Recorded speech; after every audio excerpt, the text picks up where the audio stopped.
Moi, quand j'ai lu les livres, c'est ça, moi, je savais déjà c'était quoi un peu les punchs. Fait que là, tu fais juste vraiment enjoyer ta lecture. Puis t'es pas dans l'anticipation constante de qu'est-ce qui va se passer, qu'est-ce qui va arriver. En tout cas, je suis moins déçue, je trouve.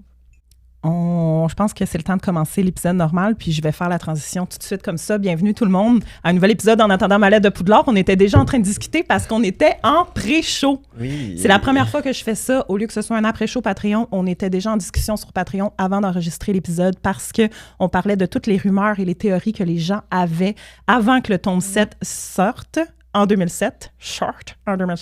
Alors, bienvenue à l'analyse du tome 7 que vous attendez peut-être depuis très longtemps. J'ai fait durer, pas le plaisir, mais j'ai fait durer l'attente. Le là, suspense. le suspense. Ouais. Là, j'ai pris mon temps avant qu'on se retrouve, Félix Audrey, autour de la table pour analyser le tome 7 qui va se faire en plusieurs parties. On n'a pas le choix. Aujourd'hui, on enregistre 3 parties et on fait 2 chapitres par partie. On est vraiment dans un slow pace pour ce livre à date, là, vraiment. Puis c'était... Pour plein de raisons, je veux faire durer le plaisir dans le cas de l'analyse du tome 7. Je veux qu'on puisse prendre le temps de bien analyser. Il y a des tomes... Le tome 6, on l'a fait en 6 parties. Les tomes avant ça, c'était 3 parties, 2 parties. Mais pour le tome 7, vu que c'est la conclusion, je pense qu'il y a vraiment des petits détails à aller chercher partout dans tous les chapitres, puis ça va être vraiment intéressant. C'est une question aussi, il va y avoir des chapitres complets qu'il n'y a pas dans le film. Il y a beaucoup plus d'infos, fait que pas le choix là, de le même faire. Si c'était un film en 2 parties, ça n'a pas de sens. Il y a tellement d'affaires qui ne sont pas là. Exact. Donc, j'ai hâte de me plonger là-dedans avec vous, puis on va commencer dès maintenant. Donc, bienvenue tout le monde en attendant ma lettre de Poudlard, je le répète. Et c'est parti pour l'analyse d'Harry Potter et les reliques de la mort. Wouh!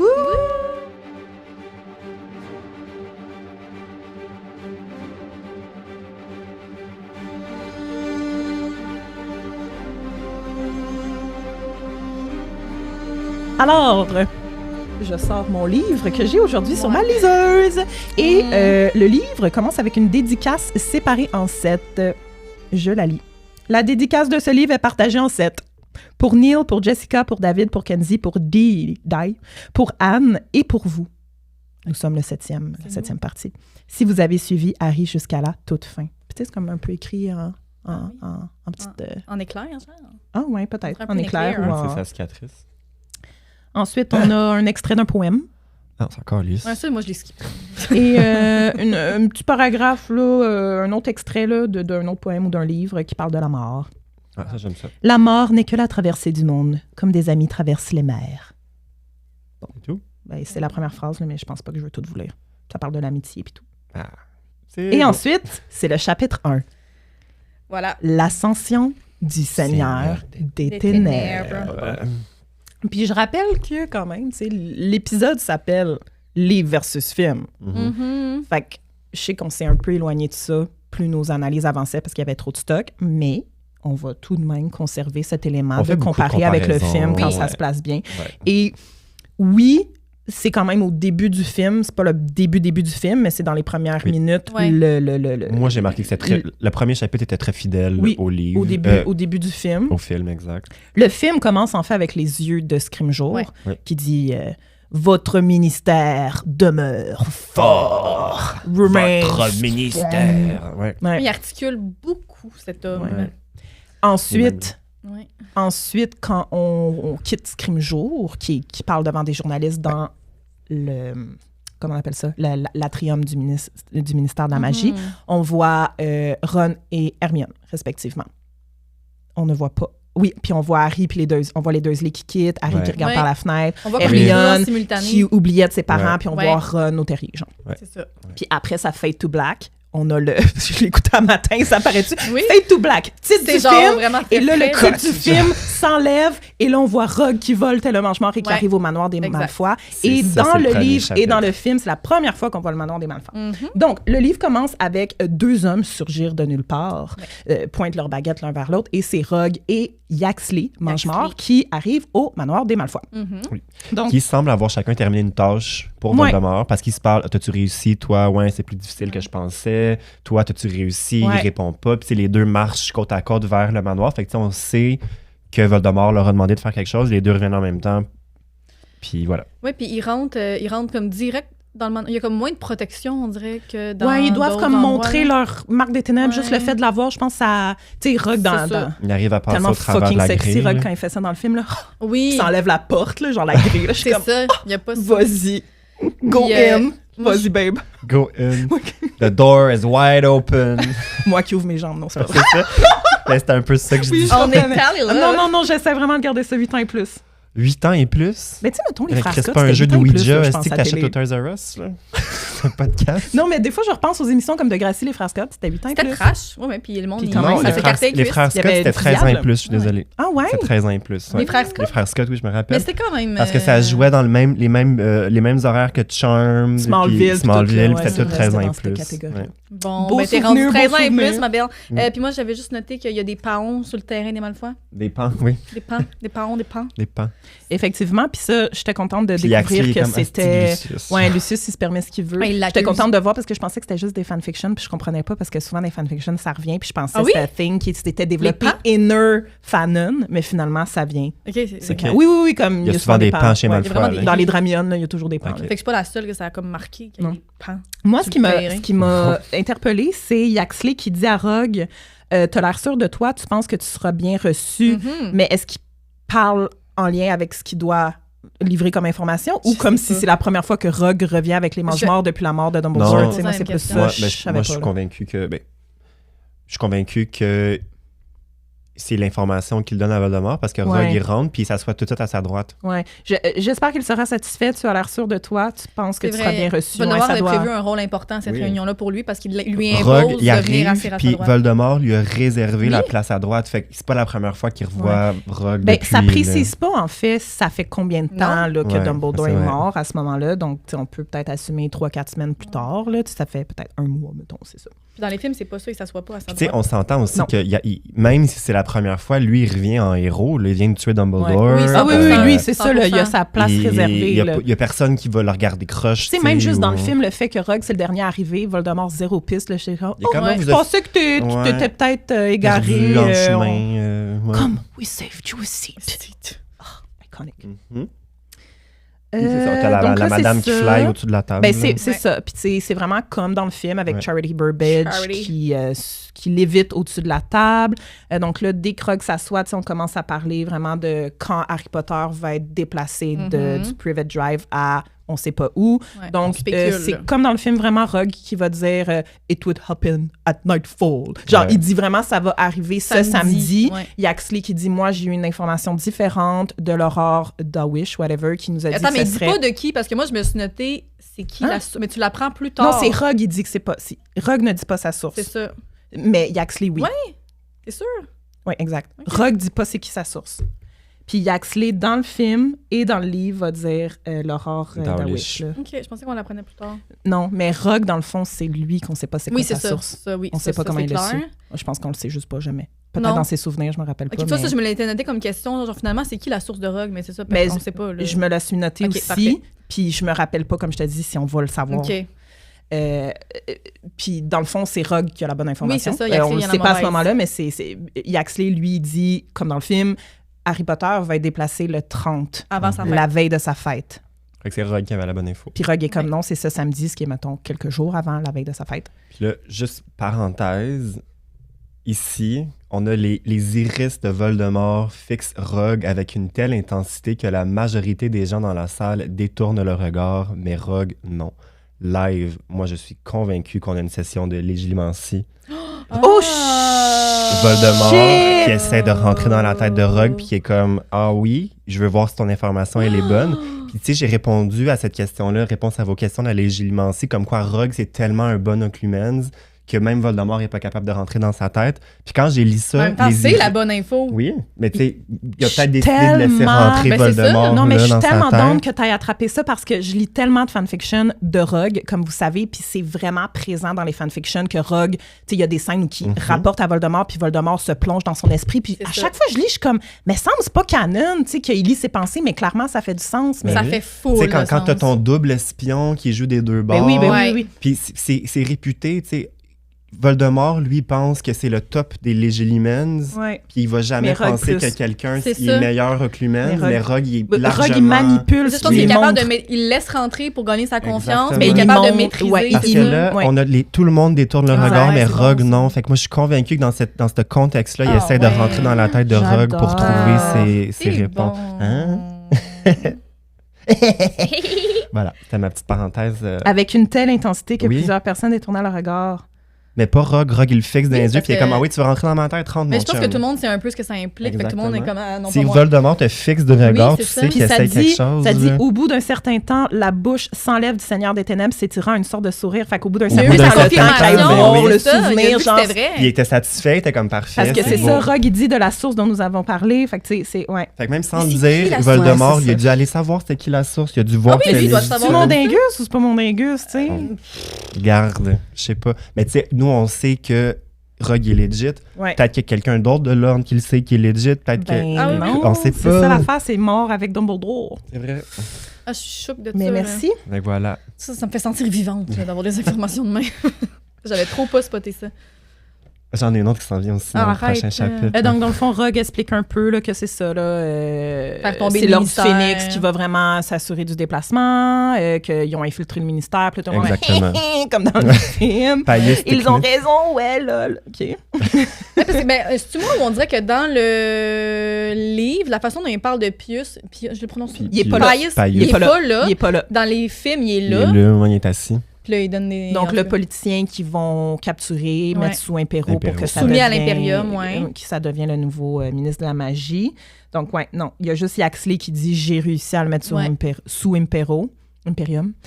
Mais dans le film, il est là. Il est à table. Il est il a l'air un petit taquin. Il est déjà sous impérium. Mais c'est pas dit, ça, dans le film? Non, c'est pas dit. Il est juste là. Fait que tu penses qu'ils ont... Parce que c'est un méchant, mais non. Il est sous l'emprise d'un sortilège. C'est pas lui qui fait ses propres actions. Exact. C'est parce que là, le but, c'est d'entourer le plus possible Scrimgeour de gens avec une allégeance pour faire tomber Scrimgeour. Pour éventuellement on veut faire tomber le ministre. On place des pions tranquillement. On comprend que leurs prochaines étapes, c'est ça. C'est tuer Harry Potter, puis vraiment prendre contrôle du ministère. Fait que c'est un peu ça qui parle dans le meeting. Là, il y a Voldemort qui dit... Je sais pas si c'est la première fois qu'il dit, corrigez-moi si je me trompe, mais il dit, non, ça doit vraiment être moi qui tue Potter. Est-ce qu'il l'a dit avant ou là, c'est la première fois qu'il plug que comme personne d'autre va faire ce job-là? C'est la première fois que c'est introduit. Je pense que dans le 4, dans le cimetière, il dit pas genre « He's mine ». Mais là, c'était juste par pure vengeance. Là, il a dit j'ai réfléchi puis j'ai réalisé que c'est juste moi qui dois le tuer. Là, tu sais qu'il a pensé à ses affaires. Il y a eu comme des choses qui sont arrivées qui fait que là, il réalise que c'est vraiment juste lui, là. C'est quoi qu'il dit? Moi, j'ai aimé son quote. Il dit les victoires d'Harry sont dues à mes erreurs plus qu'à ses triomphes. Oui, je me suis noté la même chose. J'étais comme, mais j'adorais qu'il admettait qu'il a fait des erreurs. J'étais comme, quel bon vilain. Mais tu sais, c'est tellement être imbu de soi-même. T'as gagné, c'est pas à cause que t'es bon, c'est à cause que j'ai fait des erreurs. Mais il est quand même capable de dire qu'il a fait des erreurs. Oui, mais il est pas en train de dire que c'est à cause d'Harry. Non. Mais en fait, il admet ses erreurs pour amoindrir les réussites d'Harry. Exactement. Genre, mon erreur lui a donné la victoire, mais sinon, il n'aurait pas gagné. Sinon, je n'avais pas fait l'erreur. C'est pas parce qu'il a gagné, c'est pas parce qu'il est bon, c'est parce qu'il a triomphé. Ça se corrige. S'il a fait des erreurs, là, il refera pas. Exact. Mais les victoires d'Harry... je trouvais ça tellement condescendant. Oui, moi aussi, j'ai jubilé un peu en lisant ça. Donc, la quote exacte, Voldemort dit « Trop d'erreurs ont été commises au sujet d'Harry Potter. Je suis responsable de certaines d'entre elles. Le fait que Potter soit toujours en vie est dû beaucoup plus à mes erreurs qu'à ses triomphes. Est-ce que trop de personnes? J'ai fait preuve de négligence et c'est pourquoi le hasard et la mauvaise fortune qui s'acharnent à détruire tout projet infusamment préparé ont fini par me mettre en échec. Mais j'ai beaucoup appris à présent. Je comprends aujourd'hui des choses qui m'échappaient auparavant. Je dois être celui qui tuera Harry Potter et je le serai. Fait que c'est réalisation. Est-ce que c'est un peu une mention indirecte de la prophétie? Mais on dirait que moi, j'avais l'impression que oui, mais... Mais il n'a jamais su la fin de la prophétie. Mais c'est ça qui semble. Mais moi, je voyais un reflet de ça, mais peut-être que c'est pas ça. C'est vrai, il n'a jamais su la fin. Ensuite, comme dans le film, on entend un cri qui vient du sous-sol, puis Voldemort qui dit « Que de verre! Je pensais t'avoir dit de t'occuper de notre invité! » C'est vrai, live même qu'il le dit, là, mais en tout cas, c'est pas la même voix. Puis là, que de verre comme... Il s'en va. Puis, j'ai pas compris, ça a trop pas rapport ma note, là, mais dans le fond, que de verre se lève, puis quitte, puis ça dit « Il se leva précipitamment et fila... précipitamment, et fila hors de la pièce, ne laissant dans son sillage qu'un étrange éclat argenté. » C'est sa main? Sa fausse main. Il fait tellement noir qu'on voit juste sa main s'en aller. Non, je pense que mais vu que c'est comme une main en sortilège, moi je pense que ça laisse un petit manotte. une petite brume. Il doit avoir une espèce d'aura magique là. Mais comme un peu dans le film, tu sais quand il mais même ça devient normal, non? Mais c'est elle reste en argent. Elle reste bon, c'est ça, voilà. Ouais. Okay. Elle reste en argent. Donc ensuite Voldemort va demander une baguette au mange-mort. Comme dans les films. Il va demander à Lucius, vraiment c'est pour l'humilier là, complètement. Ah mais il fait de l'intimidation à tout le monde là, dans cette scène là, il intimide mais plus Lucius, c'est comme c'est toi qui vas te donner ma baguette. Il inspire les Malfoy. Il parle à Narcissa, il parle à mais excuse-moi, il est vraiment méchant avec Bellatrix là. Tu t'as pas ça dans le film, mais dans le livre, Mais qu'est-ce qu'il dit à Bellatrix? Il l'intimide sur le fait que justement sa nièce s'est mariée avec un loup-garou. Fait que juste avant, il va dire « Pourquoi les Malfoy paraissent-ils si malheureux de leur sort? Mon retour, mon ascension au pouvoir ne sont-ils pas ce qu'ils prétendaient désirer depuis de si longues années? » Puis là, Lucius est comme « Bien sûr, maître, bien sûr. » Narcissa, comme nous le désirons, mais tu sais, t'as Drago là, qui est là autour de la table, puis que lui, là, il est genre sur le bord de s'évanouir. Il est on the verge of breaking down.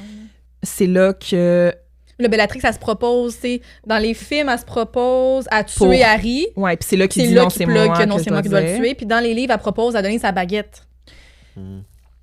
Puis là, il dit, puis là, il y a blast. Là, Bellatrix va dire, c'est vraiment un honneur de vous avoir ici dans notre maison de famille, parce que, tu sais, elle peut quand même se prononcer au nom des Malfoy, vu que, tu sais, c'est sa sœur et tout. Elle dit, il n'y a pas de plus grand plaisir pour nous que de vous accueillir ici. Fait que là, Voldemort, il est comme pas de plus grand plaisir, même comparé à l'heureux événement qui, ai-je appris, s'est produit cette semaine dans la famille.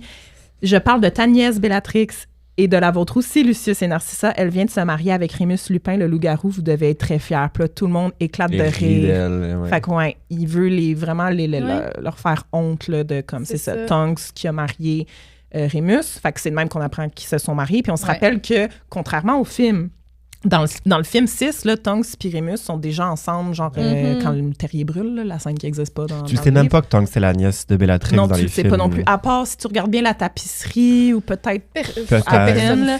Mais bref, dans les livres, ils se matchent à la fin du 6, là, quand Fleur est comme « Je vais aimer Bill même si sa face est décollissée. » Puis là, comme Tonks, c'est comme, tu sais... C'est là qu'ils se matchent. Oui, c'est vrai. Genre dans les derniers chapitres du tome 6. Fait que là, on sait qu'ils sont déjà mariés. On apprend ça à ce moment-là. Puis on apprend aussi, dans le fond, que c'est ça. Narcissa et Bellatrix, ils ont une sœur, Andromeda, qui est la mère de Tonks, puis qu'elle a été complètement reniée quand elle a été mariée Ted Tonks, qui est un émoldu. Exact. Un sang de bourbe.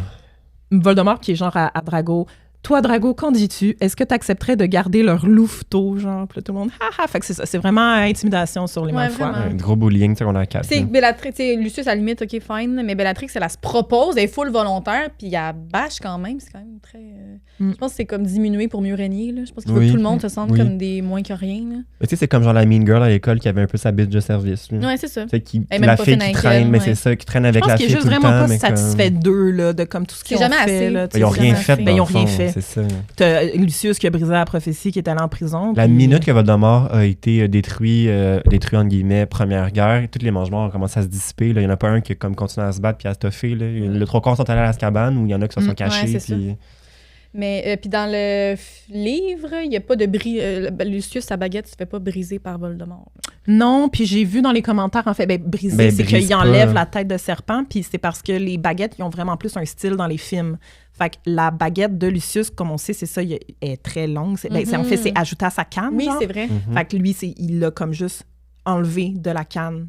Ah oui? Tu comprends-tu? Le pommeau de sa canne, c'est une tête de serpent. Bout de sa baguette. Oui, ça, oui. Mais sa baguette est mise dedans. Fait qu'il enlève le pommeau, mais il garde la baguette. Ah ouais, il me semble qu'il brisait. Mais il fait ça dans le film parce qu'encore une fois, c'est ça, le design des baguettes est développé dans les films. Mais il fait clac. Oui, il fait clac. Ça fait cloc. Mais mais pas brisé. C'est ça, il enlève juste le pommeau de la canne, genre.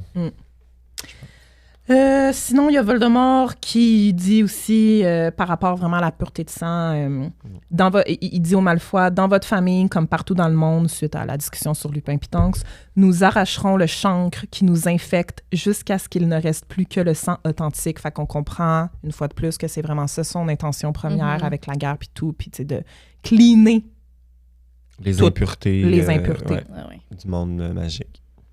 Donc, finalement, on arrive au moment où, genre, Severus, reconnais-tu notre invité? Donc, il va vraiment le demander à Rogue directement.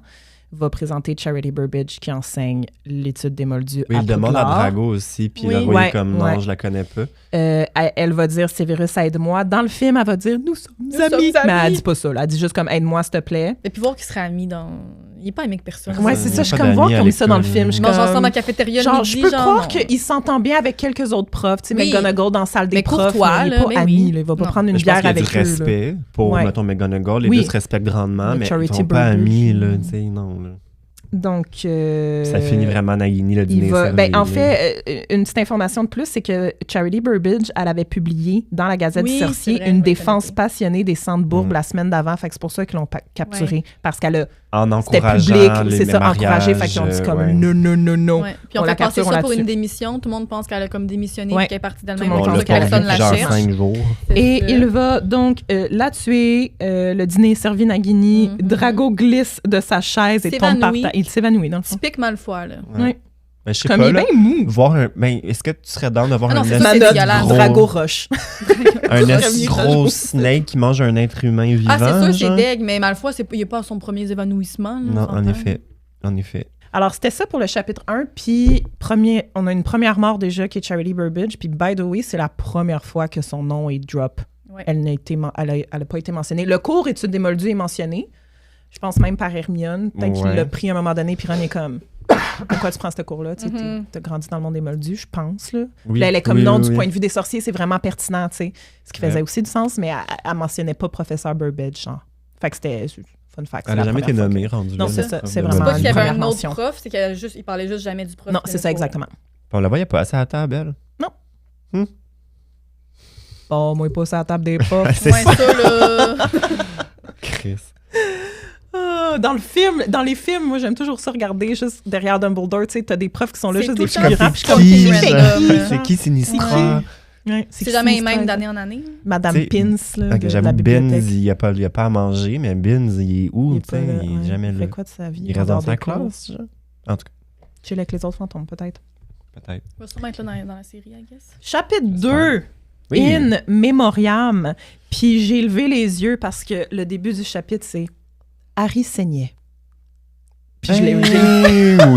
Je comme, of course. Qu'est-ce qu'Harry saigne? Il était dans sa semaine. C'est juste Harry saignait, point. On se fait déjà mettre de l'empathie dans la gorge. C'est le retour d'Harry dans le livre, là, on l'a pas encore vu. Puis il est déjà bobo. Ouais. Ça, on voit ses blessures avant de le voir lui, tout le temps. Encore en sang.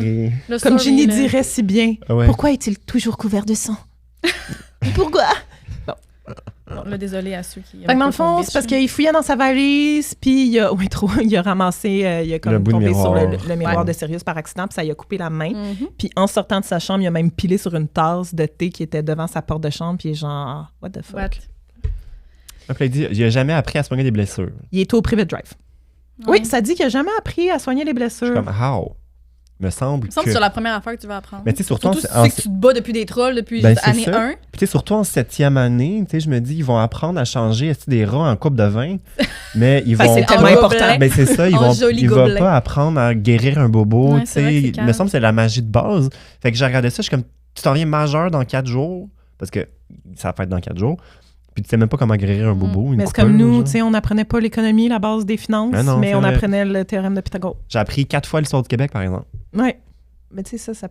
Ouais, en tout cas. À tous les ans, cours d'histoire, l'histoire du Québec, l'histoire du Québec, l'histoire du Québec. On apprend... Mais j'ai appris le RCR, moi, au secondaire. Pas moi, non, pas en tout. Ben, le RCR, c'est... la cardio... Les premiers soins, là. C'est-tu le bon terme? Oui, RCR. Oui. Ouais, non, j'ai jamais appris ça. Mais moi, j'ai eu un cours d'économie à l'école. J'avais un cours d'économie. Ben, moi, j'ai eu un cours d'économie. En tout cas. Ça pour dire que je pense qu'il Chris à 17 ans avec les buses il y a 2 ans, il aurait dû apprendre. T'as eu un cours d'économie, ça a été enlevé dans la réforme. En secondaire des enfants 5. Dans la réforme scolaire. Mais c'était un cours qui était j'en ai optionnel. eu à un moment donné, ils l'ont réintroduit. Moi, j'en ai eu une année, genre secondaire 4, j'ai eu un cours d'économie. Moi aussi, on apprenait à faire un budget pour un appart. Exactement. C'était des questions de budget, mais c'était un cours optionnel.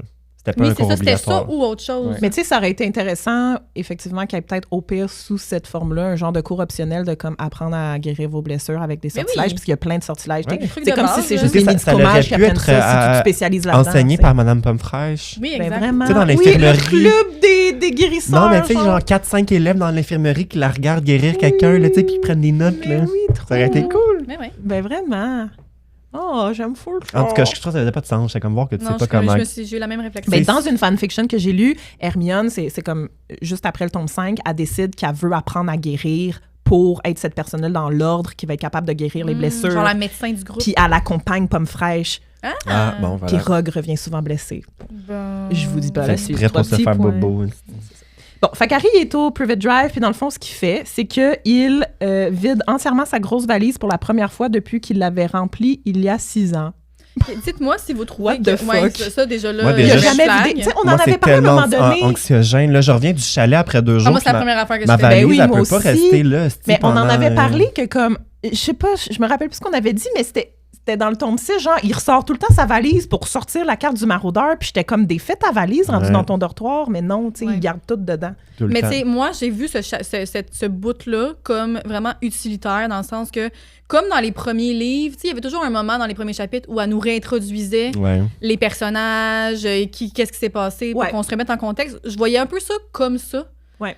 Il nous plug plein d'objets qui viennent des livres précédents. Fait que je trouvais que c'était comme une façon de remettre un petit peu en contexte sans comme, obviously, Hermione est une sorcière très brillante. Hermione était... Il a perdu ses parents. Son meilleur ami Ron avait les cheveux roux. Voldemort avait tué les parents d'Harry alors qu'il n'était qu'un bébé, genre. C'est ça. Mais c'est vrai que mais ils nous font des petits rappels. Il y a la carte du maraudeur, l'arsenal magique de Harry. Le badge Harry. Ça, by the way, je me suis noté, c'est ça. Dans sa valise, il y a un badge. Pourquoi t'as le badge Vive Grégory Abba Potter? C'est un badge pour te tracher pendant la coupe de feu. T'as gardé ça, t'es-tu maso?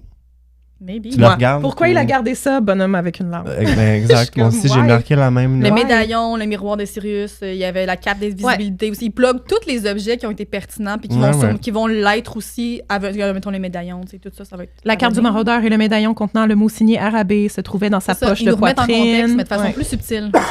Fait que, tu sais, il va tout enlever ce qu'il a pas besoin. Fait que, genre, ses robes de Quidditch, son chaudron, ses parchemins, ses plumes, ses livres de classe, il tasse ça. Puis dans le fond, il va remplir un sac à dos parce que c'est juste ça qu'il va amener avec lui. La vibe est définitivement différente. Là. Harry, il retourne pas à Poudlard. Il sait qu'il retourne pas à Poudlard pour la première fois en 7 tomes.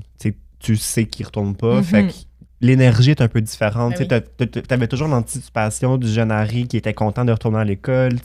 On se rejoint au chemin de traverse. Comme là, c'est un peu plus dark. Là, habituellement, il y a toujours le pendant positif de je retourne avec les miens à retrouver mes amis. Là, dans il sait même pas où il s'en va. Mais là, il n'y a rien de positif. On est censé me déplacer. Il doit être au courant qu'il y a du monde qui s'en vient chercher les Dursley. On y arrive. C'est vraiment l'incertitude. Ils savent pas où chercher les Horcruxes. Ils savent pas comment. Ils savent rien, quasiment. Exactement.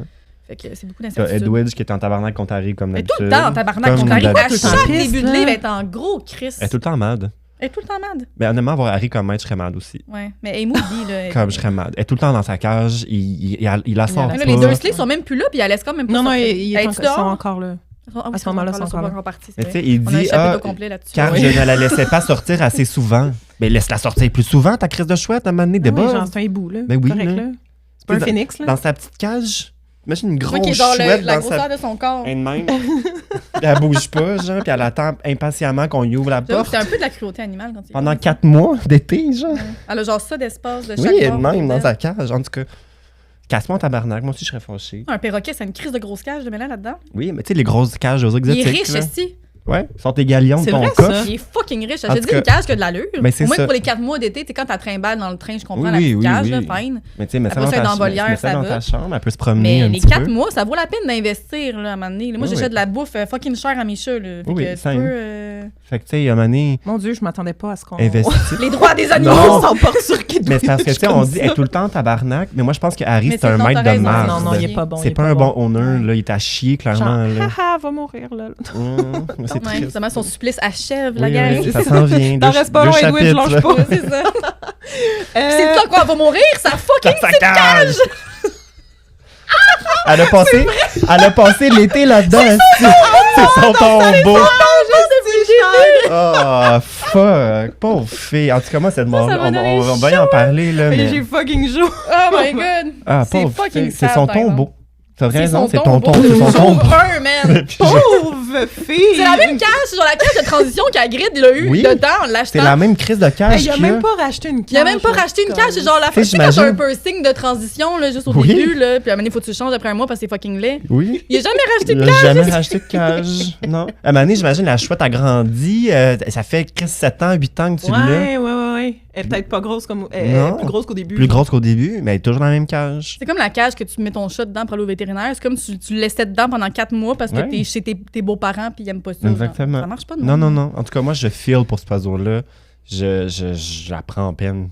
On préfère un épisode juste là-dessus. Juste sur Redwidge. Je te dis, puis les raisons valides pour lesquelles elle déteste Harry. On veut encore juste se baquer que Harry, il est non, mais pas c'est un si honneur nice. de marre, en tout cas, regarde. Bref, on peut continuer. Bref, donc Edwidge est là, ils sont dans la chambre, elle est pas contente, puis c'est un peu le bordel, là. Il y a beaucoup de journaux, là. Harry reçoit la Gazette du Sorcier, puis il cherche, je pense qu'il veut l'amener avec lui, un numéro de la Gazette du Sorcier en particulier, qui est mentionné un journal par jour au Pivot Drive. Ah oui, OK. C'est énorme. Là. Mais ce numéro-là qu'il cherche était arrivé au début de l'été. Il se souvenait d'avoir lu en première page une brève annonce de la démission de Charity Burbage, la professeure d'études des moldus à Poudlard. Il trouva enfin le journal, l'ouvrant à la page 10 et l'enfonça dans le fauteuil de son bureau. Il s'enfonce, Lui s'assoit dans son fauteuil pour relire l'article. Puis c'est l'article d'Elphias Doge sur Dumbledore. Puis ça, dans le film, on le voit. Sur le dessus du journal. Mais il y a juste la mention du nom de l'article. Mais puis on le voit au mariage, tu sais, il va le voir, puis j'ai apprécié l'article, nanana. Mais là, on a l'article au complet ici, dans le fond, d'Elphias Doge, qui est un ami de longue date de Dumbledore.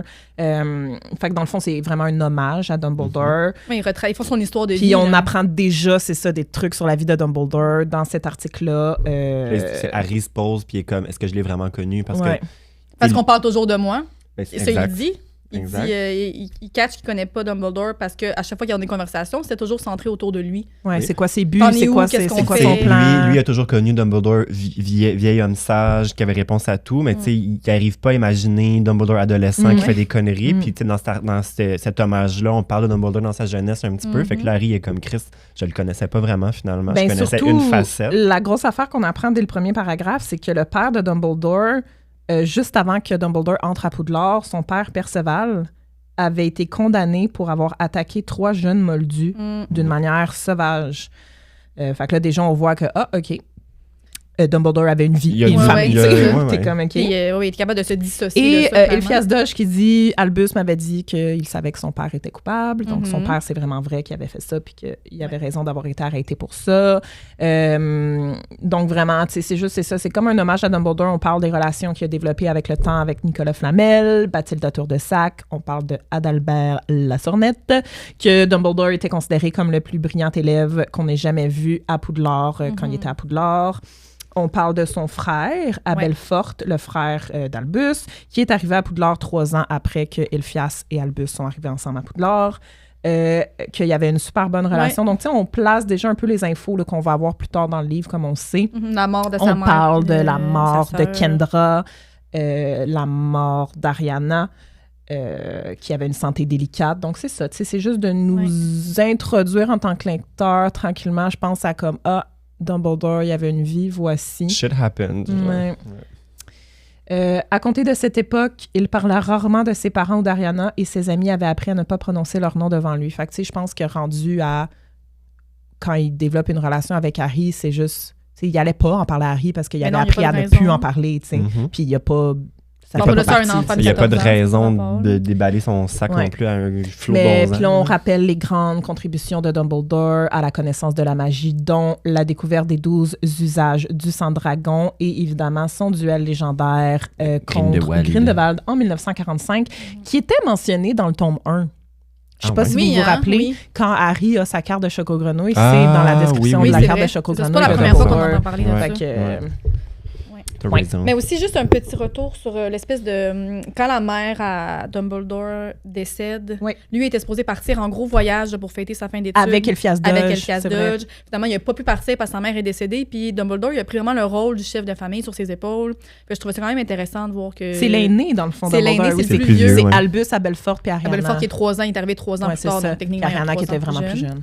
C'est ça. Fait que c'est vraiment lui qui a dû devenir l'espèce de soutenir sa famille sur ses épaules. Il pouvait plus partir en voyage. C'est ça. Puis après ça, Elphias, il disait qu'il est devenu un peu plus terne, un peu moins enjoué.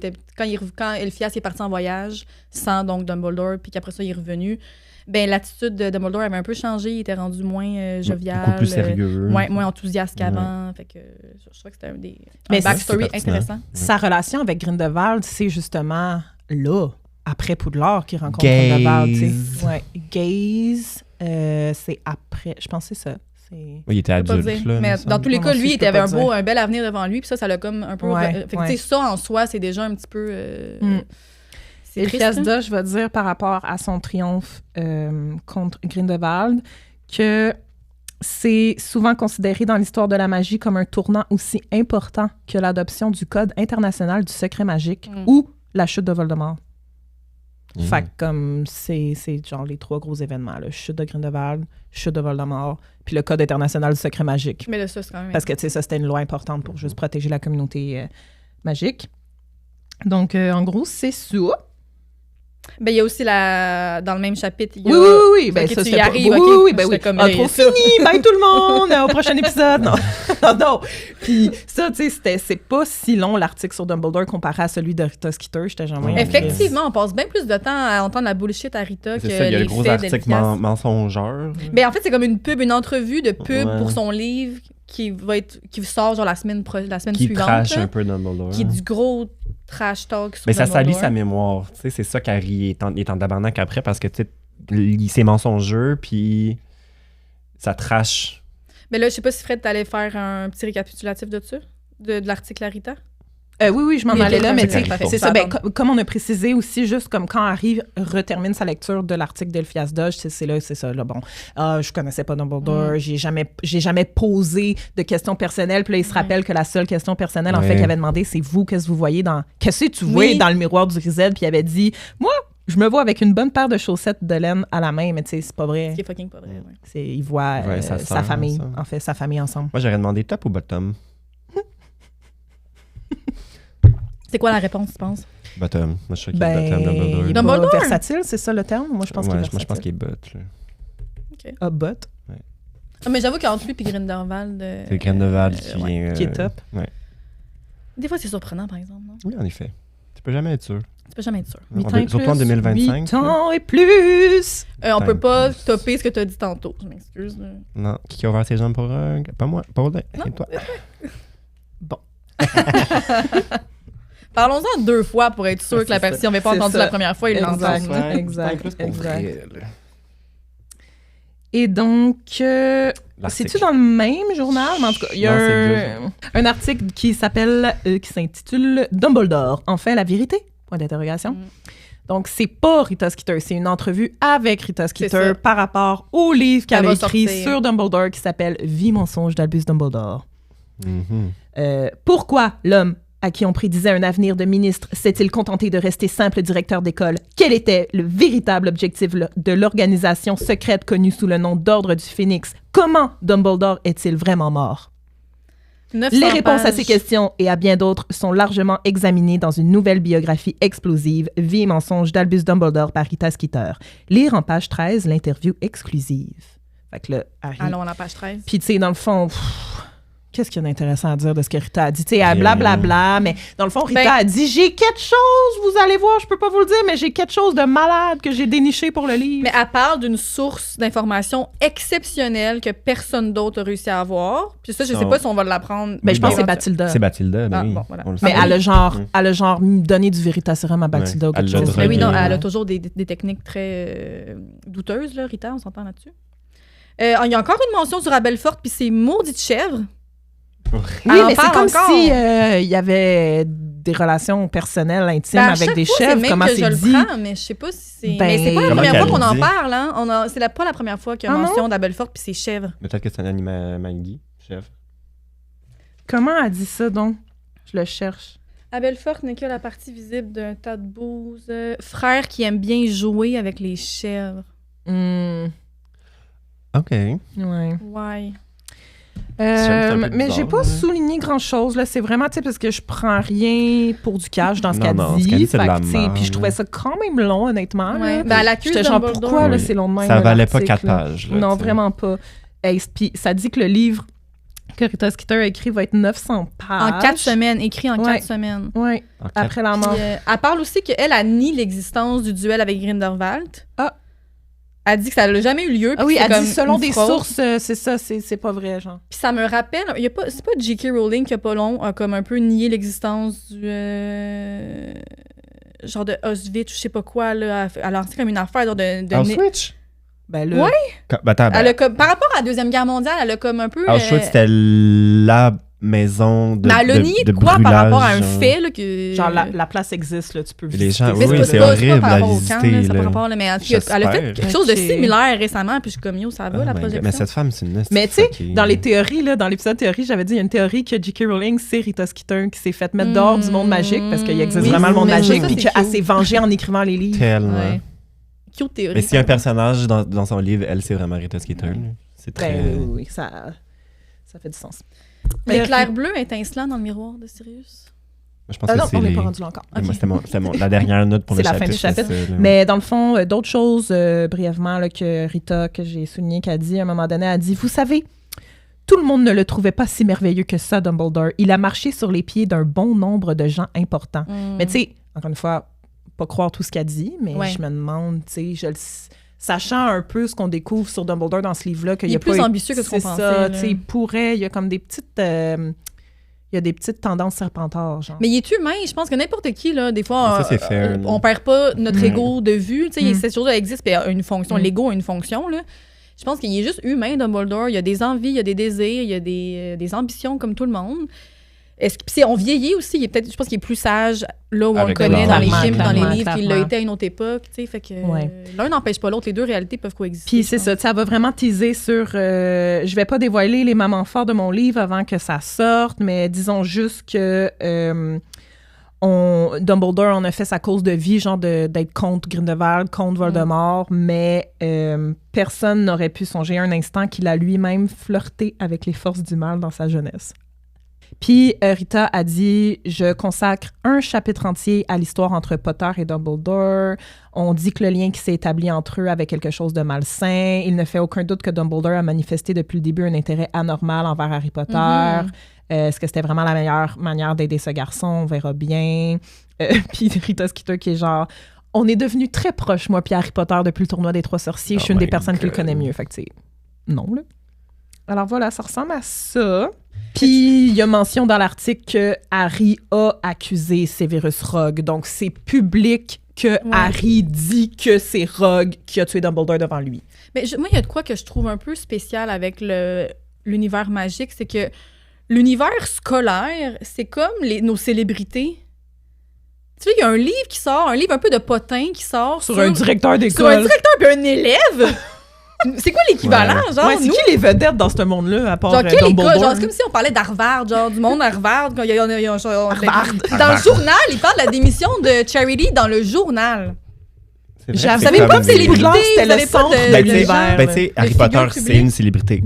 C'est déjà, lui, à la base, qu'on en parle partout, c'est une figure publique. Aussi. Et Dumbledore aussi, c'est comme un grand sorcier. Et ce thing, genre, que comme l'univers scolaire, c'est comme notre jet set, notre showbiz magique, on dirait. C'est comme tout tourne autour de ça, puis c'est ça qui prend de l'importance dans les nouvelles, dans les médias.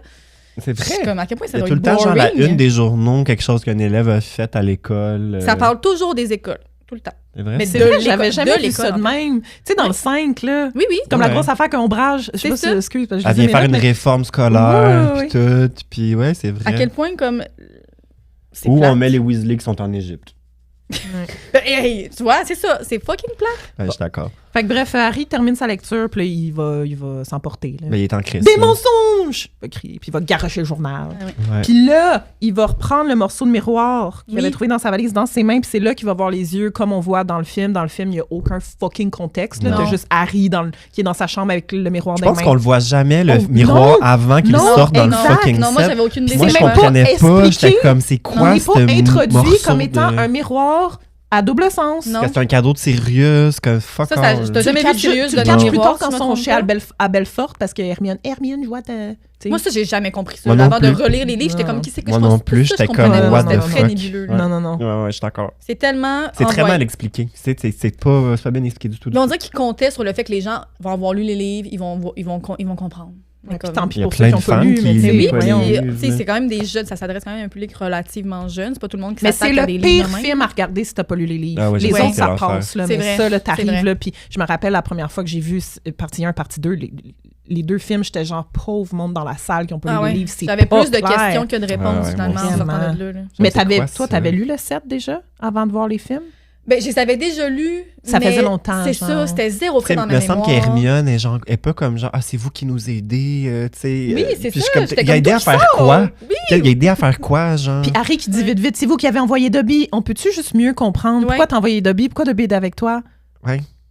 En tout cas. On dirait qu'ils font juste faire des checks sur une liste d'affaires que comme faut en faire On a mis, mention, mais fallait on mettre l'expliquera à zéro. Belfort quelque part. C'est ça. Fait qu'on En tout cas, va- tout ça pour dire, tu sais, il pense vraiment qu'il a halluciné les yeux de Dumbledore, mais c'est les yeux d'Abelfort, mais ça, on le sait pas encore. Fait qu'à ce moment-là, il voit les yeux, il pense de Dumbledore. Un puis il a éclair halluciné. bleu. Puis là, il est Oui, genre, ça dit éclair bleu étincelant dans le miroir. Tu sais, Y a-tu il des dit... yeux?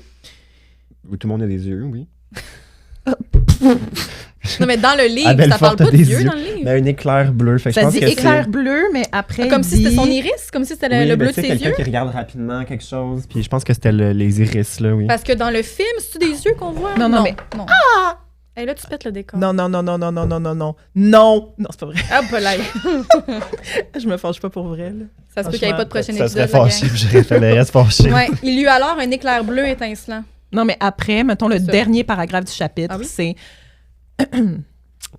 Son imagination l'avait trompé. Il ne voyait pas d'autre explication possible. Il avait imaginé cet éclair bleu parce qu'il pensait à la mort de son directeur d'école. La seule chose certaine, c'était que les yeux bleus vifs Ok. d'Albus Dumbledore ne poseraient plus jamais sur lui leur regard perçant. Mais j'avoue que ça disait pas genre, il a vu Il a des vu des yeux dans yeux. le miroir, puis des yeux de Dumbledore, là, il est où Dumbledore? Non, la c'est pas ça. comparaison avec les yeux de Dumbledore après. Ouais, C'est que dans le film, c'est clairement... bleu, lui, a on fait le voit, penser. là, parce que c'est un film. Bon, Très clair. Super. donc, c'est ça pour la fin du chapitre 2. Hey. Puis c'était les 2 chapitres qu'on faisait aujourd'hui. Mais aujourd'hui, il y a une nouveauté au podcast. Oui! Les 28 sacrés, Félix, c'est toi qui en as parlé au podcast, ça fait longtemps, mais les 28 sacrés, peux-tu me rappeler c'est quoi vite comme ça? C'est les 28 familles de sang pur qui sont comme inscrites dans un registre, tu sais, vraiment de sang pur, puis que leur pureté de sang, tu sais, elle est confirmée au travers des années, au travers des générations, puis qui ont gardé vraiment leur statut de sang pur, qui se sont jamais mêlés à des némoldus ou à des sangs mêlés, justement. Fait que c'est... Ils se sont donné eux-mêmes un peu ce titre-là, je pense. Effectivement, oui, c'est comme un registre officiel, mais qui a été Exact. comme fait par eux-mêmes. Registre de sang pur. Un registre sur lequel on va retrouver, par exemple, les Malfoy, bien sûr, les Weasley, pas les Potter, Greengrass, Greengrass, Yaxley, j'adore, ouais, Londuba, Ouais, c'est ça, là-dessus. Les Londuba. Préouettes, Slughorn, les Notes, Gaunt. Shafik, Shacklebolt, tu sais, il y en a plusieurs. Ouais. Puis dans le fond, pendant les fêtes, j'ai créé un nouveau forfait Patreon qui est les 28 sacrés. C'est comme le fan club VIP C'est d'Harry vraiment Potter cool. Québec. Ouais, c'est vraiment une 28 idée. places seulement. Tout le monde qui se sont inscrits, puis les places sont parties en 30 minutes, a reçu un nom de famille, justement, se sont fait attribuer un nom. Et ça donne plein d'avantages exclusifs, comme le segment des 28 sacrés auquel les membres peuvent contribuer dans tous les épisodes à partir de celui d'aujourd'hui. Vraiment Et donc, nice.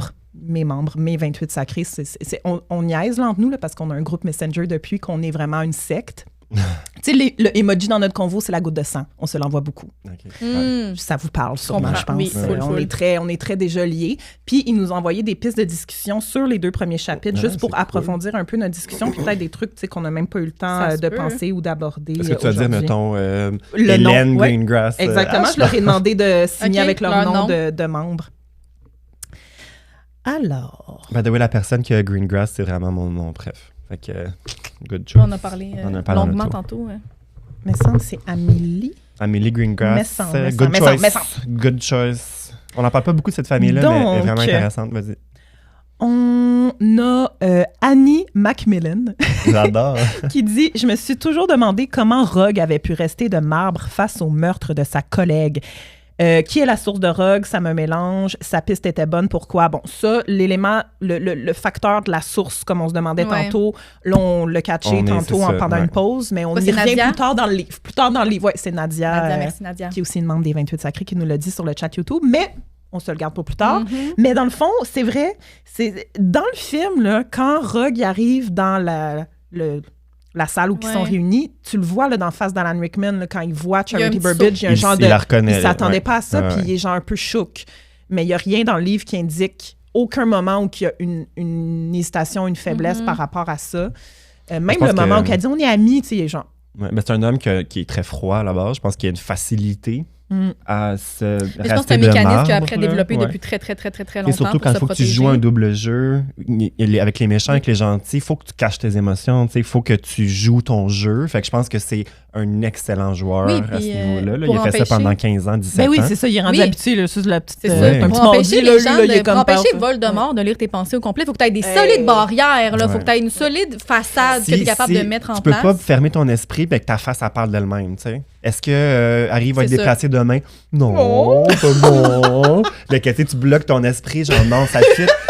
C'est le mime, là. What do you mean? Non, c'est pas vrai. Voyons. Fait que, tu sais, il faut que ça fit avec le personnage, là, tu sais. Fait que moi, ça fait du sens avec le... Puis nous, en tant que lecteurs, ça nous met encore dans le doute. Oui, on est comme, what the fuck? Il aimait personne. Dans le fond, il a trahi tout le monde. Il se crisse que sa collègue se fasse tuer devant lui. Il a tué Dumbledore. Comme, ça nous convainc encore plus. Il faut que le doute soit semé jusqu'à la fin. C'est une marde. Là. Ouais. Mais moi, je pense que c'est juste des façades. Là. Je pense pas qu'il est indifférent dedans. Non, je suis sûr qu'il n'est pas indifférent. Non, ça est master là-dedans. Juste quand il y a le challenge, là, le duel avec McGonagall dans le film, tu le vois que ça ne tente pas. Là. Il est là, puis il retire un peu sa baguette. Il est à bout aussi. Lui, ça fait un an qu'il est directeur de l'école, puis qu'il doit gérer les 2 carreaux, qui torturent tout le monde. Lui doit être genre, je suis tanné. Dans quoi je me suis embarquée? Je veux que le monde le sache. Vraiment. Merci, Annie, pour ça. On a Mélanie Ollivander. Nice. Chapitre 2. C'est la première fois qu'on apprend des choses sur le passé secret de Dumbledore, nous faisant douter de son honnêteté et mettant une ombre sur le côté mythique du personnage. Pourquoi est-ce aussi déstabilisant pour Harry et le lecteur de voir qu'il pouvait avoir des failles? Est-ce que le fait que Dumbledore soit aussi secret était une forme de protection ou plutôt de manipulation? Bonne question. C'est un très bon questionnement. Puis il a dit qu'on aurait pu utiliser la question plus tard dans le livre, mais je pense qu'on peut l'utiliser maintenant. Mais je pense qu'il faudrait se la reposer plus tard. Dans le sens que... Ben oui, puis ouais, peut-être par rapport à... Ben en fait, oui puis non, parce que c'est déstabilisant dès le chapitre 2 parce qu'on en apprend sur lui. Elle le dit elle-même dans sa question, c'est un personnage qui est sans faille, qui était sans faille. Justement, fait que il cultive une image pour le lecteur, on embarque dans le tome 7 qui est déjà à la base, je l'ai dit tantôt, qui est plus dark. Harry retourne pas à l'école. Fait que je pense que d'apprendre que Dumbledore était peut-être pas aussi legit, qu'il a fait des conneries, de mettre le doute dans la tête de Harry et du lecteur. On sait plus où est-ce qu'on s'en va, là, comme littéralement.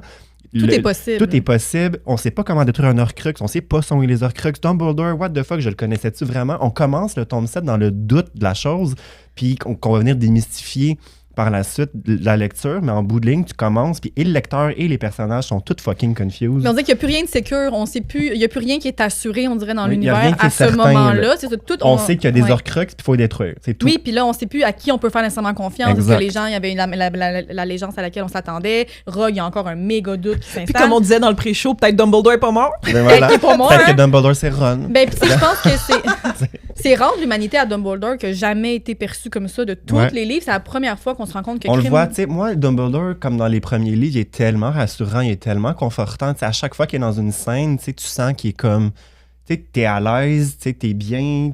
Puis là, c'est plus ça. On vient vraiment salir un peu l'image de Dumbledore. Mais pourquoi J.K. Rowling, elle a fait ça? Parce que ça aurait pu rester une figure mythique, le Dumbledore. On n'avait pas besoin d'avoir le gros background familial. Mais là, je pense que ça vient fucker les fans. C'est là, je pense qu'elle a mis ça pour venir causer la zizanie un petit peu puis créer des clans.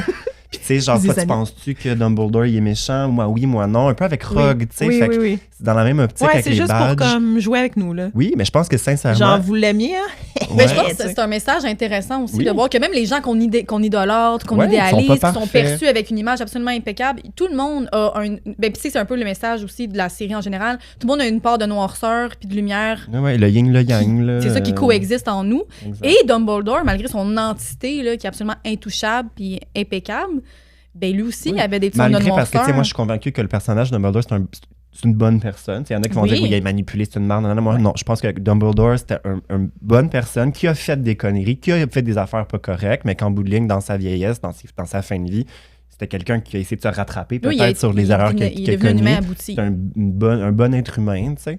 Fait que c'est de venir vraiment foutre la merde dans la tête du lecteur, je pense. Mais c'est la nuance, c'est quelqu'un avec des nuances comme n'importe quoi. Oui, c'est un personnage qui a été bien rédigé, bien nuancé. Voilà.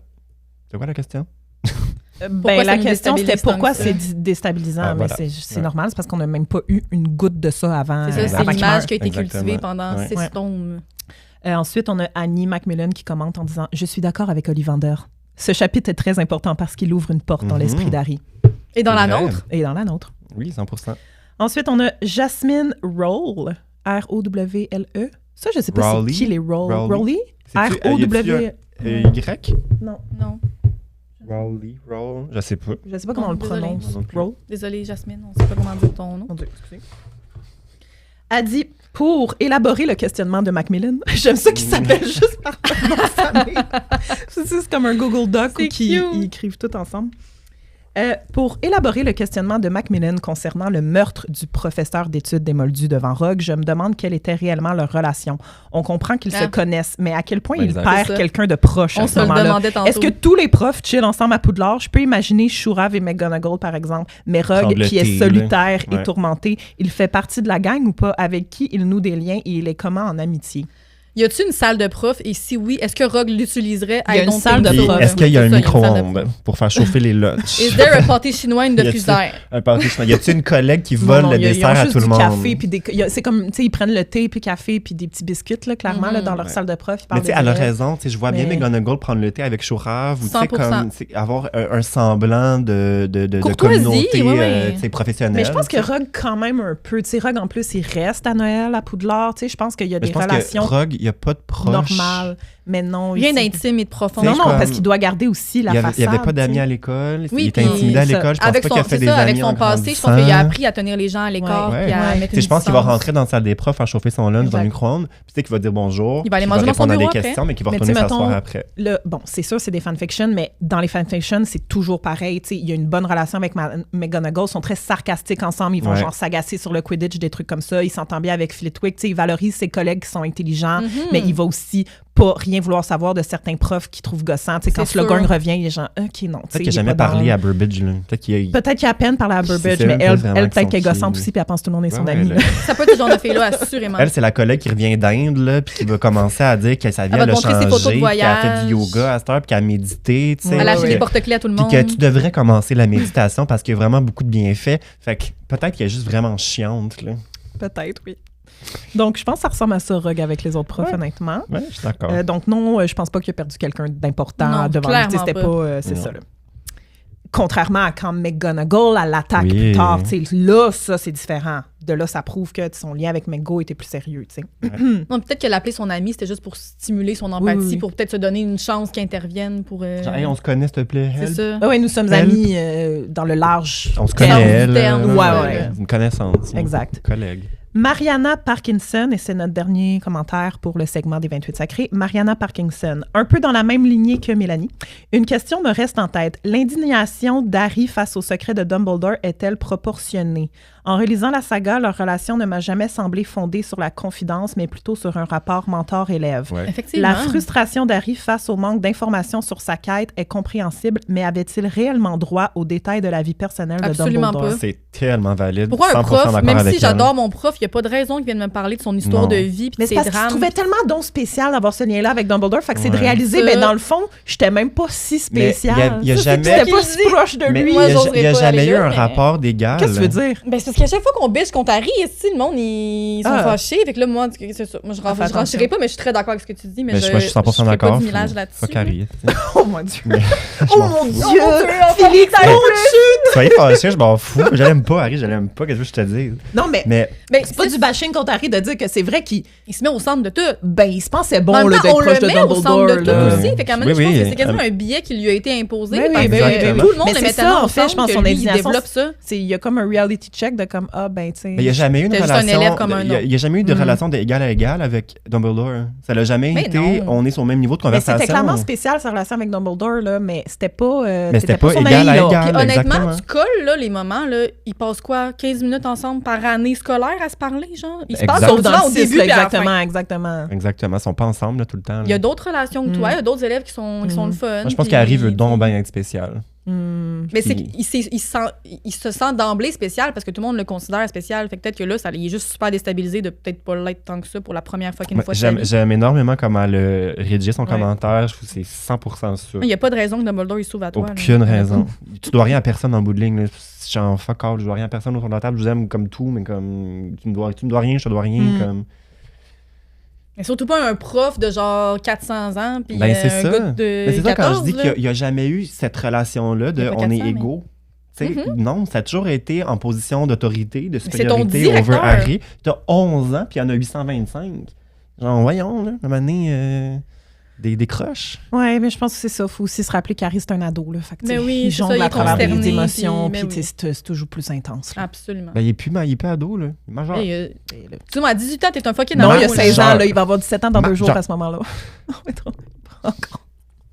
Ben, merci, les 28 sacrés. ouais. Oui, c'était merci, vraiment Audrey-Philippe. Vous avez vraiment eu des bons questionnements. Vraiment. C'était continuer votre truc de 28 sacrés. Je trouve ça super Bravo. fun. Merci beaucoup. Merci, je suis contente de l'initiative. Et ça conclut déjà notre partie 1 de l'analyse That's d'Harry Potter et les it. reliques de la mort. Donc, dans le prochain épisode, on fait chapitre 3 et 4.